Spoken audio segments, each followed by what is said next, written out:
The great emancipator is defined as someone who liberates another from their bondage.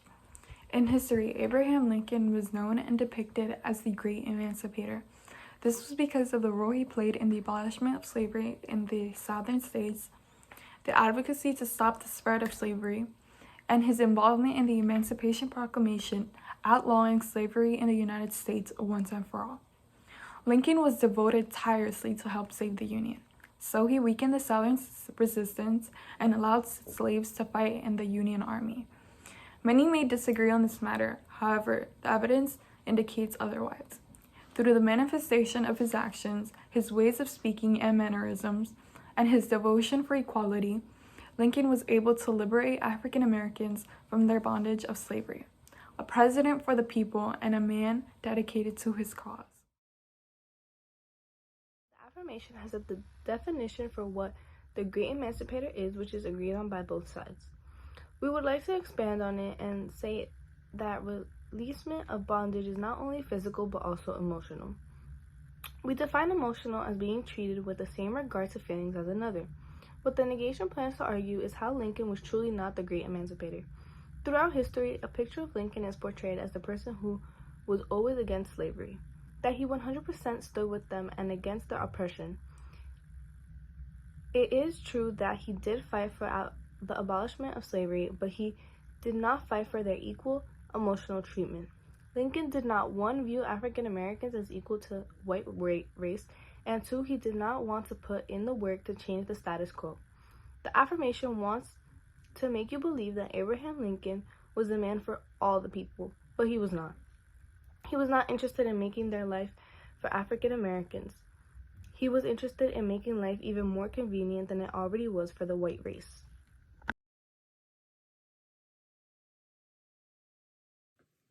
The final Emancipation Proclamation of January 1st, 1863 states, open quote, that on the first day of January, all persons held as slaves within any state or designated part of state shall forever be then free, close quote.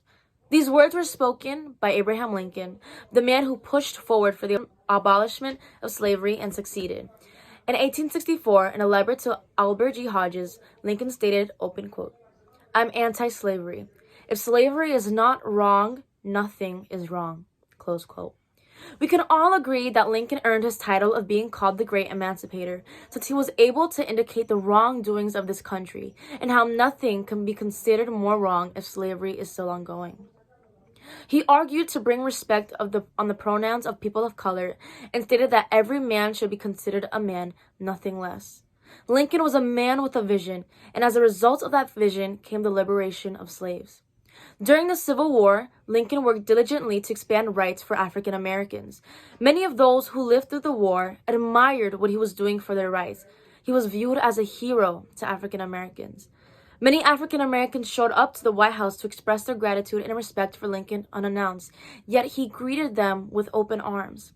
From the words of Frederick Douglass, a prominent activist and speaker for the abolitionist movement, judged the incident as, open quote, as you have seen one gentleman receive another, close quote. Douglass also stated, open quote, Abraham Lincoln, while unsurpassed in his devotion to the welfare of the white race, is the black man's president, the first to show any respect for their rights as men, close quote. He was an advocate for the equality. In one of his most famous speeches, the Gettysburg Address, in which he championed that the Civil War was not just a fight to save the Union, but the struggle for freedom for all, in which we must continue the work of those who fought for their freedom, the importance to continue and finish their mission. His conclusion consisted of the words that this nation, under God, shall have a new birth of freedom, and that government of the people, by the people, for the people, should not perish from this earth.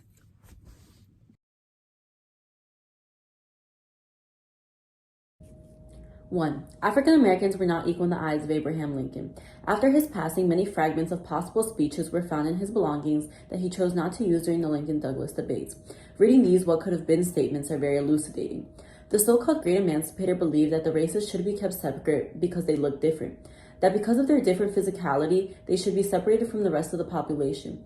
But during one of his speeches during the Lincoln-Douglas debates, he does admit that he would not be open to mixing his race with somebody else through marriage, that the best thing to do is to keep the races away from each other.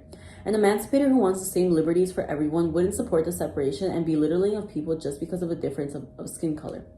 Lincoln also believes that the white race was superior to the black race. Lincoln's secretary in the Navy relates to the public Lincoln's beliefs on African American race as a whole. He believes that they are of little foresight and capability. He does concede that some, but very few, are bright. He believes that just because of their skin color, they are less bright, and uses that to justify why they should be governed and how they are less than the white race.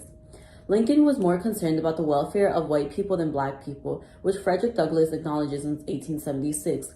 This is seen evident when Lincoln publicly defends the Fugitive Slave Act by saying that it is constitutional. It is also evident through a fragment of unpublished speech when he concludes that it would be unfair for slaves to leave their master. That would be because they are his property since he, the master, paid for them. They can't leave.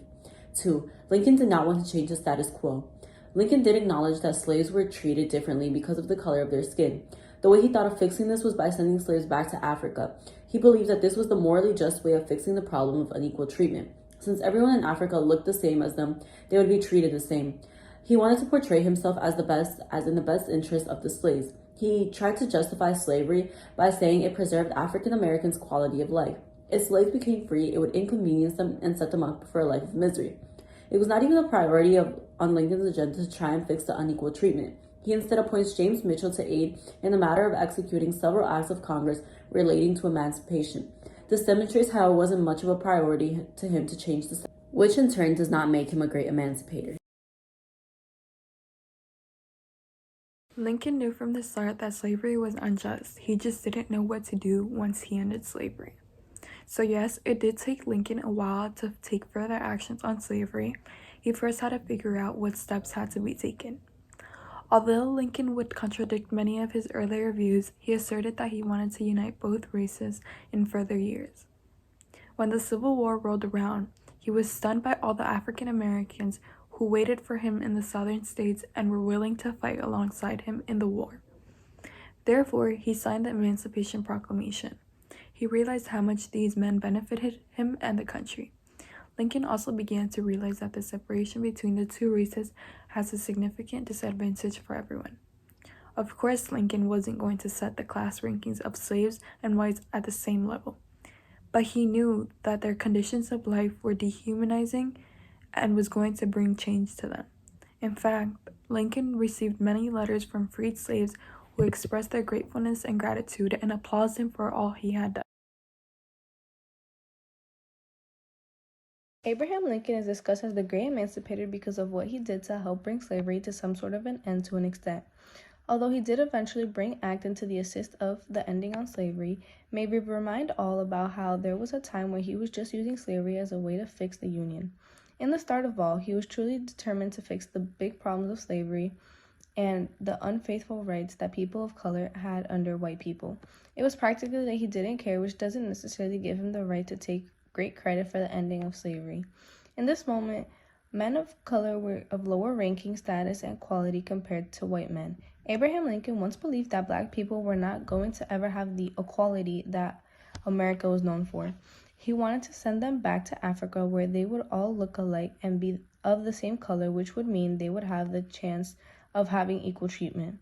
If they were not going to have that treatment they deserved in America, why bring them here?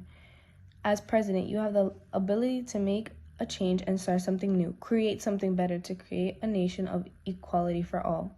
You can do that as the leader of the nation and can do something about it, so why don't you? Why send everyone back instead of doing something to help them after already changing their entire lives?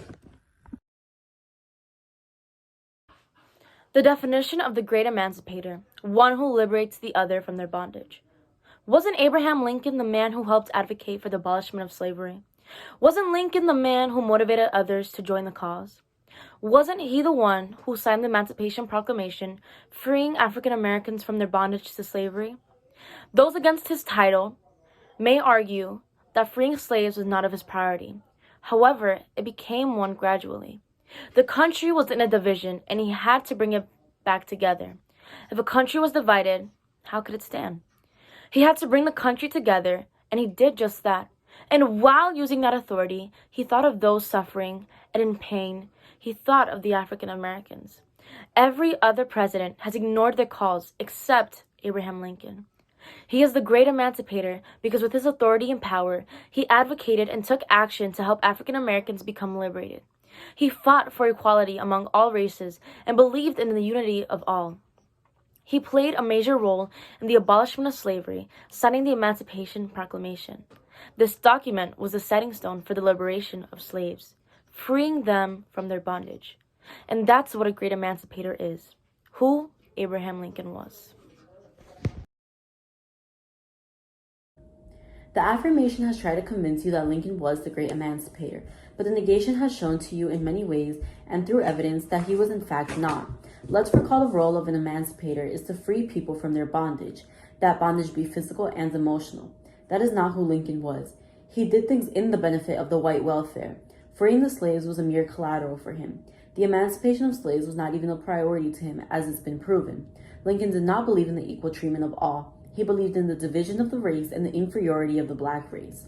The affirmation argues that at a point, Lincoln completely stood with the slaves. That is true, but it still defeats the purpose of calling him a great emancipator. Remember that the job of the negation is to prove that Lincoln was not the great emancipator as he is recalled. A great emancipator would have stood 100% with the slaves since the beginning. A emancipator cannot blatantly discriminate against people, especially not a great one. Stand in the side of the negation who proves that Lincoln did not fulfill the definition of a great emancipator.